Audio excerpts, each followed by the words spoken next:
بسم اللہ الرحمن الرحیم۔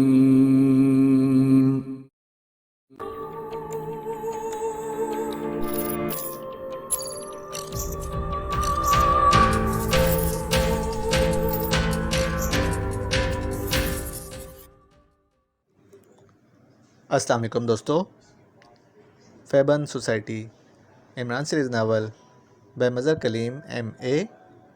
اگر آپ نے ابھی تک ہمارے چینل جاسوسی دنیا کو سبسکرائب نہیں کیا تو سبسکرائب کریں اور بیل آئیکن پر کلک کیجیے۔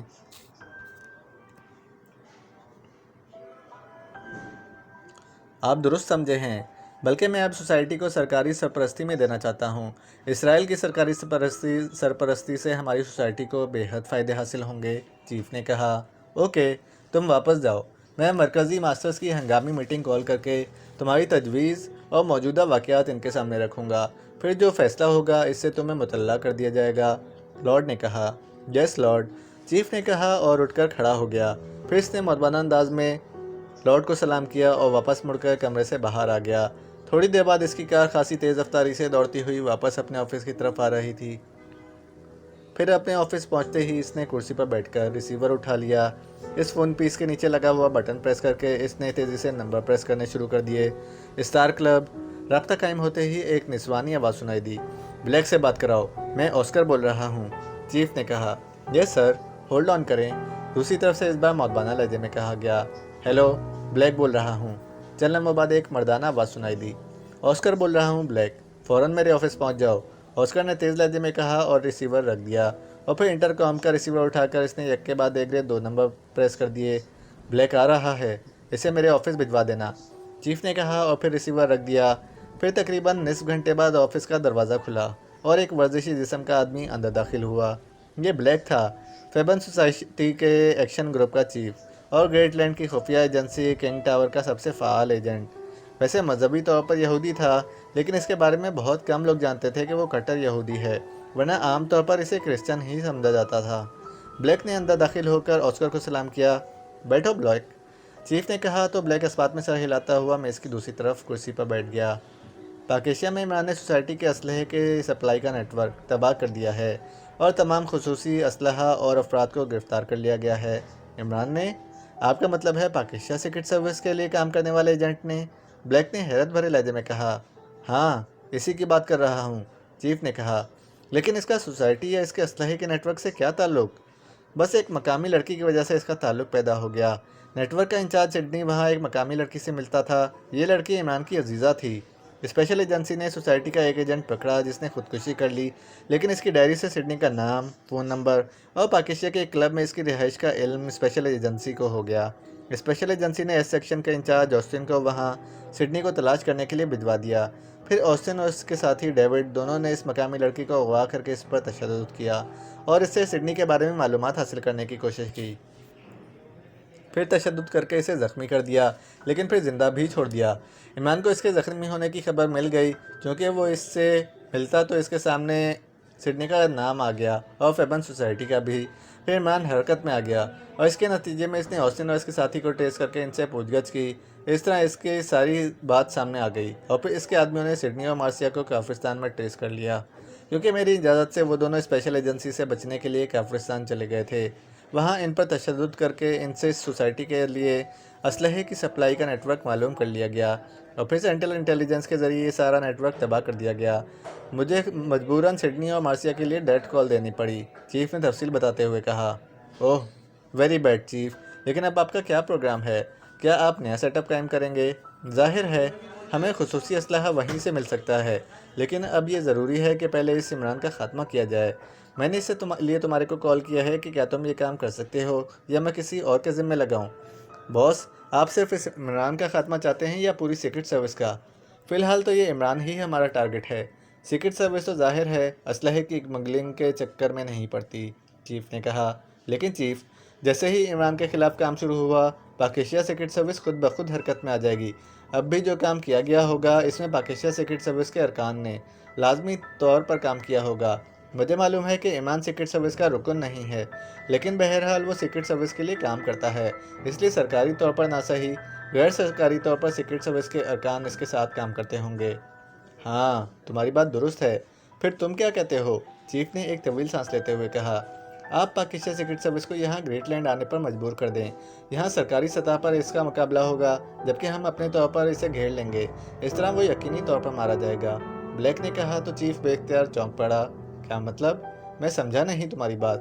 چیف، بجائے اس کے کہ ہم وہاں جا کر اس عمران کے خاتمے کے لیے مشن پر کام کریں، زیادہ بہتر یہی ہے کہ ہم وہاں جا کر کوئی ایسا کام کریں، مثلاً کسی اہم آدمی کا اغوا، اور یہ کام گریٹ لینڈ کی سپر ایجنسی کی طرف سے ظاہر کیا جائے۔ اس طرح عمران لامحالہ سیکرٹ سروس کے ہمراہ یہاں آئے گا اور سپر ایجنسی کے خلاف کام کرے گا۔ اس کے تصور میں بھی نہ ہوگا کہ ہم بھی اس کے خلاف کام کر سکتے ہیں۔ اس کی پوری توجہ سپر ایجنسی پر ہوگی جبکہ ہم آسانی سے اس کا خاتمہ کر دیں گے۔ اس طرح سیکرٹ سروس بھی یہی سمجھے گی کہ اسے سپر ایجنسی نے ہلاک کیا ہے اور ہم پر بات بھی نہ آئے گی۔ بلیک نے کہا۔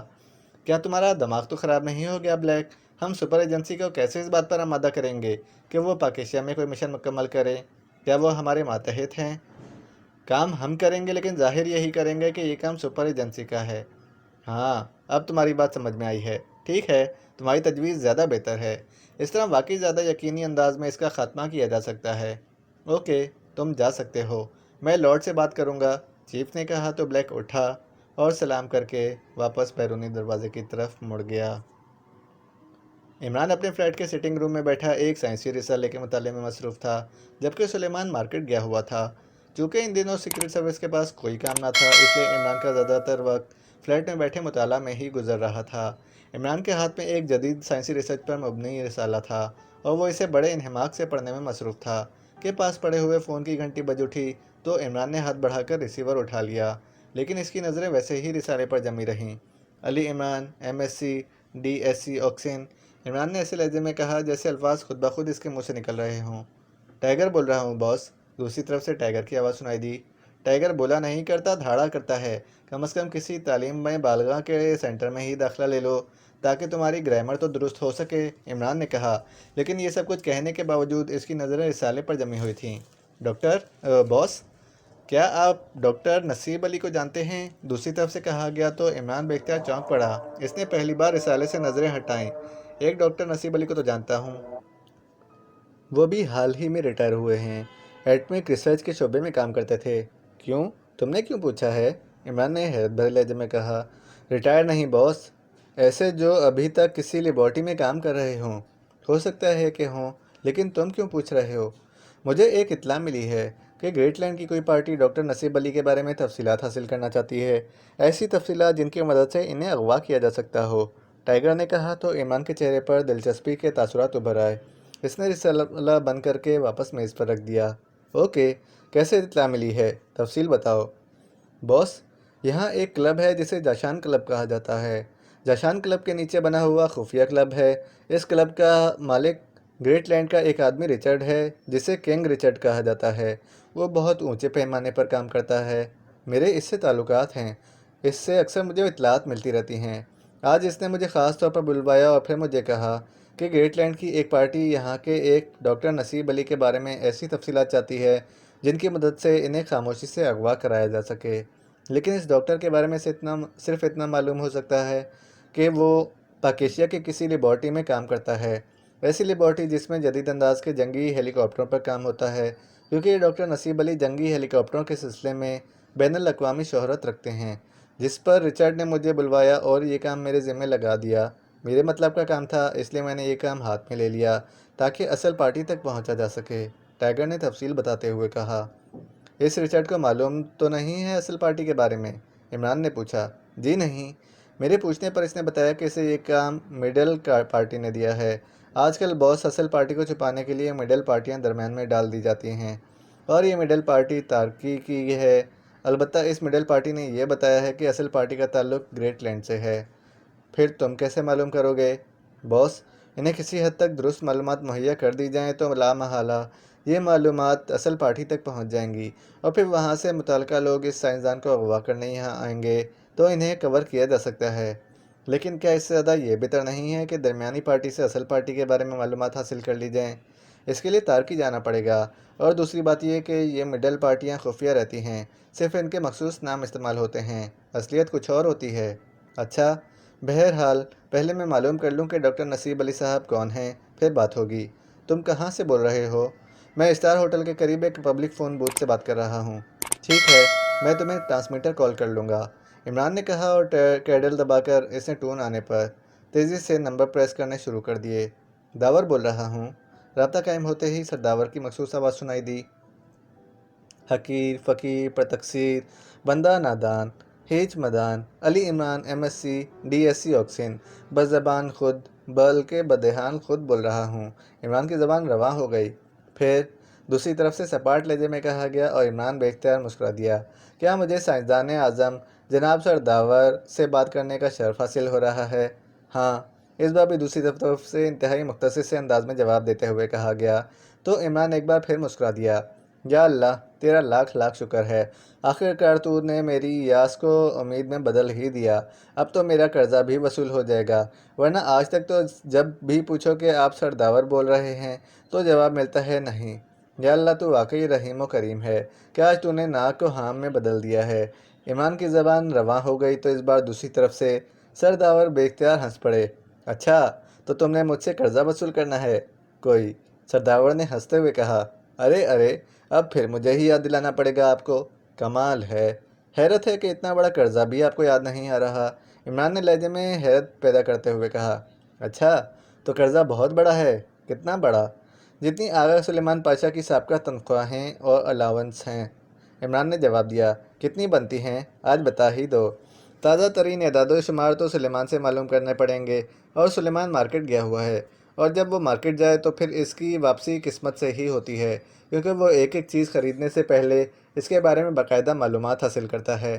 عالمی منڈی کے بھاؤ سے لے کر مقامی منڈی کے بھاؤ، ڈیوٹی اور کمیشن سے لے کر دکانداروں کے منافع تک، تمام معلومات حاصل کرنے کے بعد ہی فیصلہ کرتا ہے کہ کیا چیز کتنی مقدار میں اور کس سے خریدی جائے۔ اس لیے اس کی واپسی کی تو جلد امید نہیں ہے، البتہ اگر آپ ڈاکٹر نصیب علی صاحب کے بارے میں بتا دیں جو جنگی ہیلی کاپٹروں کی کسی لیبارٹری میں کام کرتے ہیں اور اس پر بین الاقوامی شہرت رکھتے ہیں، تو ان سے البتہ پوچھا جا سکتا ہے، عمران نے اصل بات پر آتے ہوئے کہا۔ ڈاکٹر نصیب علی، جنگی ہیلی کاپٹروں پر اتھارٹی؟ اوہ، تو تمہیں ان کے بارے میں پوچھنا تھا، لیکن مسئلہ کیا ہے؟ گریٹ لینڈ والوں کو ان سے محبت ہو گئی ہے، وہ ان کے کوائف جاننا چاہتے ہیں۔ اوہ، کیا مطلب؟ کھل کر بات کرو، سر داور نے کہا۔ بس صرف اتنی ہی اطلاع ملی ہے کہ انہیں ڈاکٹر نصیب علی کے بارے میں ایسے کوائف چاہیے جن کی مدد سے انہیں اغوا کیا جا سکے۔ میرے ذہن میں تو ڈاکٹر نصیب علی وہ تھے جو ایٹمک ریسرچ سے حال ہی میں ریٹائر ہوئے ہیں، لیکن یہ کوئی اور صاحب ہیں، اس لیے آپ سے پوچھ رہا ہوں، عمران نے جواب دیتے ہوئے کہا۔ اس کا مطلب ہے کہ گریٹ لینڈ والوں کو ڈاکٹر نصیب علی کے زندہ ہونے اور یہاں پاکیشیا میں موجود ہونے کے بارے میں کوئی حتمی اطلاع مل گئی ہے؟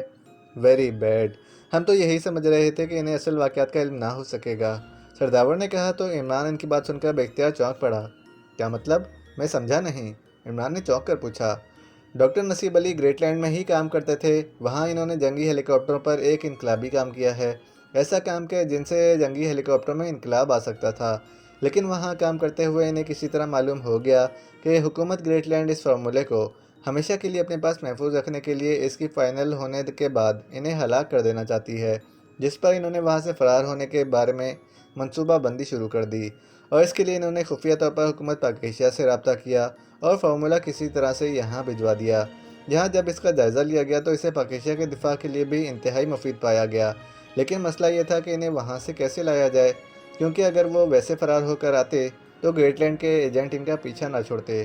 اس پر ملٹری انٹیلیجنس نے باقاعدہ منصوبہ بندی کی، تفصیل کا تو مجھے علم نہیں، البتہ کوئی کار ایکسیڈنٹ ظاہر کیا گیا جس میں ڈاکٹر نصیب علی کو ہلاک ظاہر کیا گیا، پھر ان کی نعش سرکاری طور پر گریٹ لینڈ سے یہاں لائی گئی، گریٹ لینڈ کے ایجنٹ ساتھ تھے، پھر یہاں ان کی باقاعدہ تنفین ہوئی، لیکن یہ سب کچھ اصل نہ تھا، نہ جانے کیسے ڈاکٹر نصیب علی بنایا گیا تھا، کسے ڈاکٹر نصیب علی بنایا گیا تھا۔ بہرحال یہ ڈرامہ کامیاب رہا اور گریٹ لینڈ حکومت مطمئن ہو گئی۔ مجھے اس تفصیل کا اس لیے علم ہے کہ ڈاکٹر نصیب علی کو پہلے میرے پاس رکھا گیا تھا، پھر جب ان کے فارمولے کے لیے خصوصی لیبارٹری تیار ہو گئی تو وہ وہاں شفٹ ہو گئے اور اب وہیں کام کر رہے ہیں، اور تم اب کہہ رہے ہو کہ گریٹ لینڈ والوں کی پارٹی انہیں اغوا کرانا چاہتی ہے، اس کا مطلب ہے کہ ان تک یہ اطلاع مل چکی ہے کہ ڈاکٹر نصیب علی ہلاک نہیں ہوئے بلکہ زندہ سلامت یہاں موجود ہیں۔ سرداور نے تفصیل بتاتے ہوئے کہا تو عمران کے چہرے پر انتہائی حیرت کے تاثرات ابھر آئے۔ اوہ، پھر تو واقعی یہ انتہائی سیریس مسئلہ ہے۔ بہرحال وہ کہاں ہیں؟ مجھے خصوصی طور پر معلوم کرنا پڑے گا، سرداور نے کہا۔ آپ معلوم کریں، لیکن میں چیف سے کہہ کر ان کی حفاظت کے لیے خصوصی اقدامات کروا دوں، عمران نے کہا۔ ٹھیک ہے، تم 1 گھنٹے بعد دوبارہ فون کرنا، سرداور نے کہا، اور اس کے ساتھ ہی رابطہ ختم ہو گیا۔ تو عمران نے ایک طویل سانس لیتے ہوئے ریسیور رکھ دیا۔ یہ تو انتہائی سیریس مسئلہ ہے، عمران نے بڑبڑاتے ہوئے کہا، اور پھر رسالہ اٹھا کر اس نے دوبارہ اسے پڑھنا شروع کر دیا۔ پھر تقریباً 1 گھنٹے بعد اس نے دوبارہ ریسیور اٹھایا اور سرداور کے خصوصی نمبر ڈائل کر دیے۔ داور بول رہا ہوں، سرداور کی مخصوص آواز سنائی دی۔ Ali Imran, MSc DSc Oxford بول رہا ہوں۔ کیا ڈگریاں ہر بار بتانی ضروری ہوتی ہیں؟ جن کے پاس ہوتی ہیں وہ کیوں نہ بتائیں، عمران نے کہا تو دوسری طرف سے سرداور بے اختیار کھلکھلا کر ہنس پڑے۔ واقعی ایسی ڈگریاں پاکستان میں بس تمہارے پاس ہی ہیں، ہم بیچارے کہاں اس قابل۔ بہرحال ڈاکٹر نصیب علی کے بارے میں معلومات مل گئی ہیں، وہ T1 لیبارٹری میں کام کر رہے ہیں۔ چونکہ یہ لیبارٹری ایٹمک لیبارٹری کے ایریا میں ہے، اس لیے اس کے خصوصی حفاظتی اقدامات کیے گئے ہیں، سرداور نے کہا۔ ڈاکٹر نصیب علی کے خاندان کے افراد بھی کیا یہیں رہتے ہیں؟ ڈاکٹر نصیب علی میں گریٹ لینڈ میں شادی کی تھی۔ ان کی بیگم گریٹ لینڈ کی تھیں، جو ایک بچی کو جنم دے کر وفات پا گئیں۔ اس کے بعد انہوں نے شادی ہی نہیں کی تھی۔ البتہ ان کی لڑکی وہیں گریٹ لینڈ میں ہی کسی یونیورسٹی میں پڑھتی ہے، اور اسے بھی یہی معلوم ہے کہ ڈاکٹر نصیب علی وفات پا چکے ہیں۔ وہ لڑکی تدفین کے وقت یہاں پاکستان بھی آئی تھی اور پھر واپس چلی گئی۔ ڈاکٹر صاحب ملک اور کام کی خاطر اپنی اکلوتی بیٹی سے جدائی بھی برداشت کرتے رہے ہیں۔ وہ واقعی عظیم انسان ہیں، اللہ تعالیٰ انہیں اس کی اجر دے گا۔ آپ بس اتنی مہربانی کر دیں کہ ان تک یہ اطلاع پہنچا دیں کہ وہ کسی بھی صورت میں اس لیبارٹری سے باہر نہ نکلیں۔ ایسا ہی ہوگا، لیکن اصل تشویش کی بات یہ ہے کہ گریٹ لینڈ کو اطلاع کیسے پہنچ گئی کہ ڈاکٹر نصیب علی زندہ ہیں۔ اس بارے میں معلومات حاصل کر لی جائیں گی۔ فوری طور پر مسئلہ ان کی حفاظت کا ہے۔ اوکے، میں ان تک پیغام پہنچا دوں گا، خدا حافظ، سرداور نے کہا تو عمران نے ریسیور رکھ دیا اور پھر اٹھ کر وہ ڈریسنگ روم کی طرف بڑھ گیا تاکہ لباس تبدیل کر کے دانش منزل جا سکے۔ وہ سنجیدگی سے اس کیس پر کام کرنے کا فیصلہ کر چکا تھا۔